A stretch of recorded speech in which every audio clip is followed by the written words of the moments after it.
Good afternoon, everyone. I am sitting here enjoying a breezy, balmy afternoon. Thought I would share what is in today's video.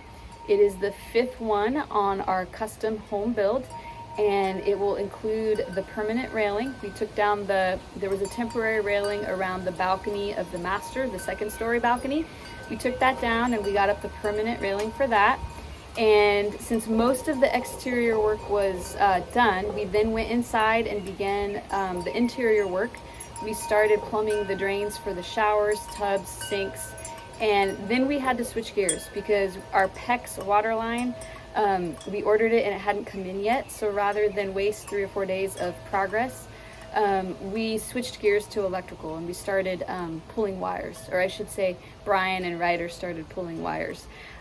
Piper and I stayed busy doing jobs and tasks that were manageable for us, that we could do without the guys. So we started staining some cabinets that are going inside the house. And that took 3 separate coats, 2 different products to get it to the color and our liking. And we found a great deal on some little cedar trees, so we got those in along the back side of the house.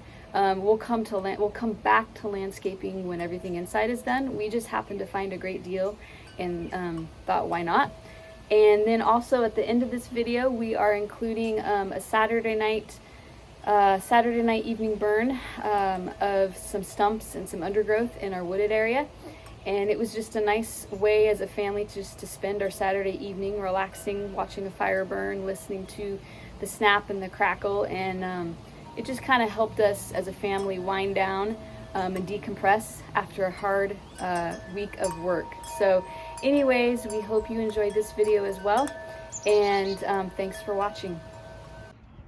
All right, we got the temporary railing down and we finished painting the posts all the way up and all the way down.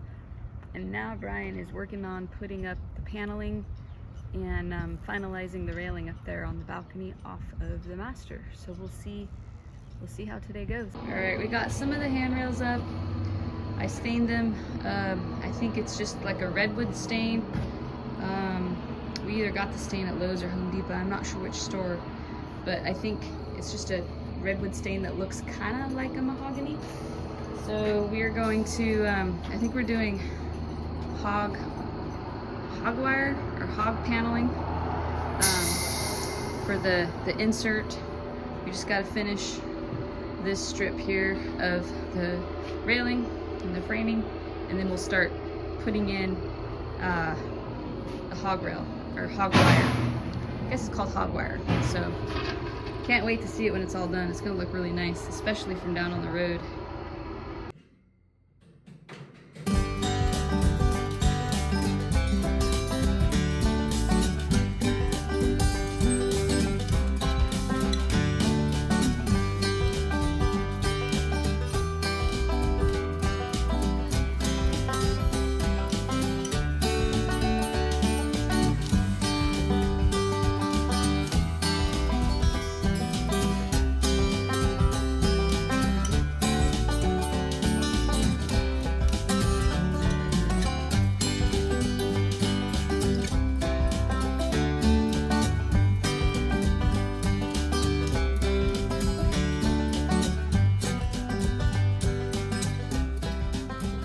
Okay, so what we have is 2 hog wire panels.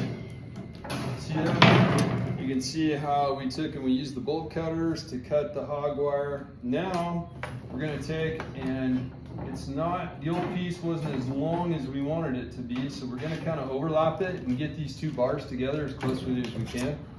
And what we'll do is take and make our own little connectors here.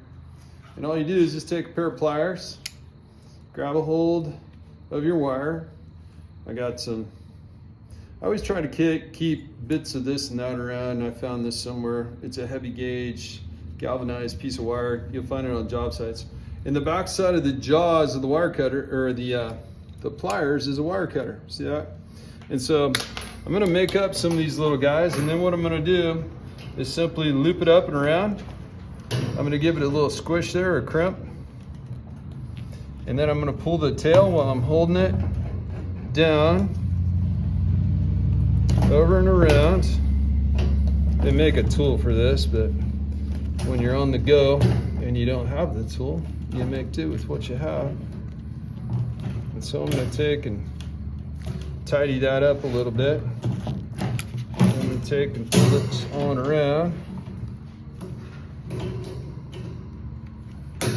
You can really spend a bunch of time on it if you want to, but, and that's my first wire time. See there? Nice and neat. And I'm going to put 4 of those on here, and that'll do a good job of holding this thing together. There you go. Nice even strokes from one side to the other. We're going to hit it from 4 different angles and get down through this hog wire and put a nice coat of paint on it. It's going to hopefully last for a long time and look really, really great. Black. Black. We're doing black.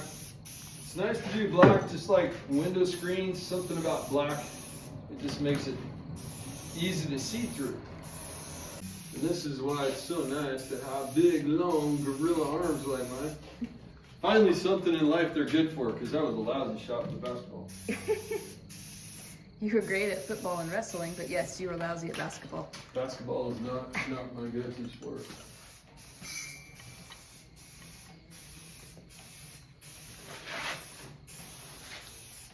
All right, we're almost out of daylight here, but we have that panel up and that panel up, and we are trying to hang this last third panel here on the balcony. It's looking good from down here. We're happy with it.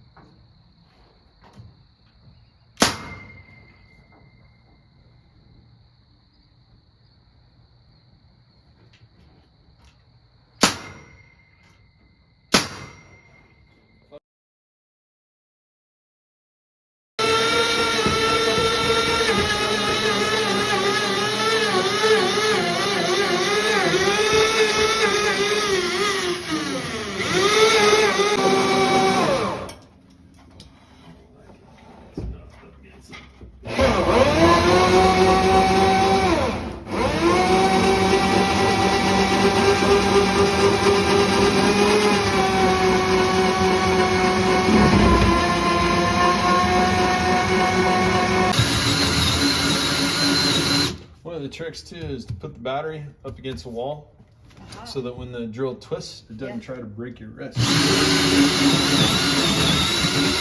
I kind of wiggle it around a little bit so that the plug doesn't get stuck in the end of the drill bit when you pull the plug out.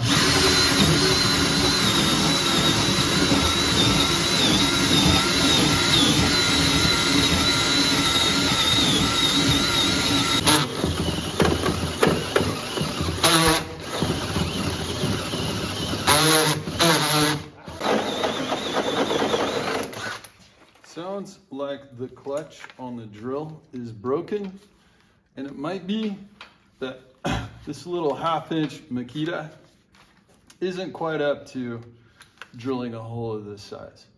But I got the tool for a song, and so I'm not complaining. And if I eat it in the midst of doing this job, Makitas are so awesome. It's done its job, and I'll count it as well done. But chances are this thing will last this house and probably 10 more. They're pretty tough. They're robust. Yes.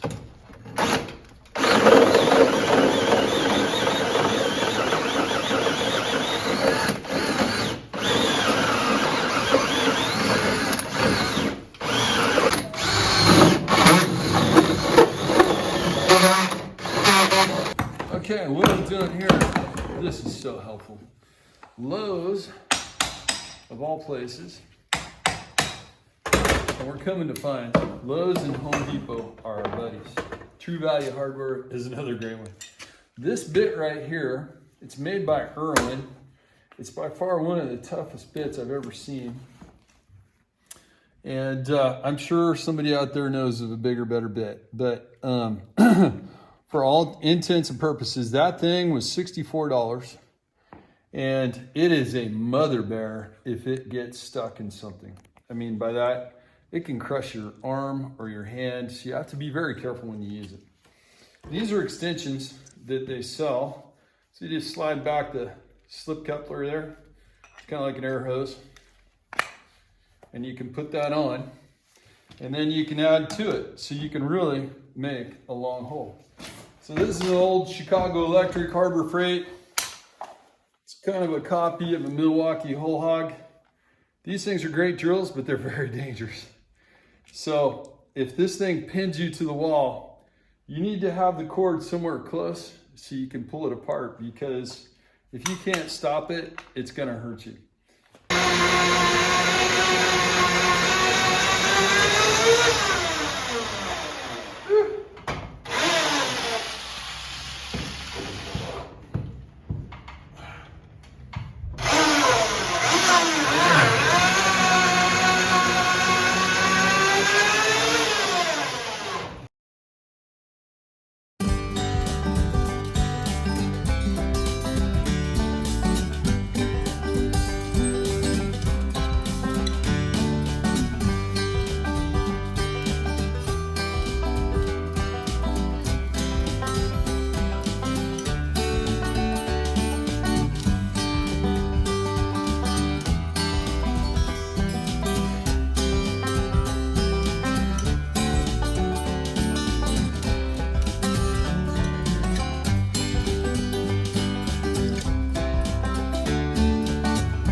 Bathroom vanity cabinet. We'd put 2 coats of another stain. I don't remember what the first stain was. We weren't happy with it. It was like a weird honey color. And so we darkened it up with a mid-wax gel stain. And we were definitely wanting to go darker. And so we like this a lot better than the original stain that we used. So I think we're gonna go with this for now. So today we are pivoting a little bit. We're outside and working on a little bit of landscaping. We found, are those cedar trees, honey? Yeah. We found these, they're in the golf cart. These little cedar trees that are, I don't know, 3 feet, 2 feet tall. Got a great deal on them. So we're gonna put them in alongside the property line here and get them in the ground. Hopefully they like it here and they thrive. Now everybody thinks I do all the hard work around here, but check out this cute little gardener I just happened upon. She's planting a row of trees. We. Sorry, we and she. Bring some marshmallows out. Marshmallows. Yeah, that's quite the roast you got going there. So I came out to check on you earlier. You know what it made me think of? I was thinking you were just gonna do a little bushwhacking, very minor. Yeah. I saw the tractor, I saw the piles. Made me think of the children's book, If You Give a Mouse a Cookie, you never know what that'll lead to. It always leads to something else. So my thought was, if you give a man a saw and a tractor, who knows?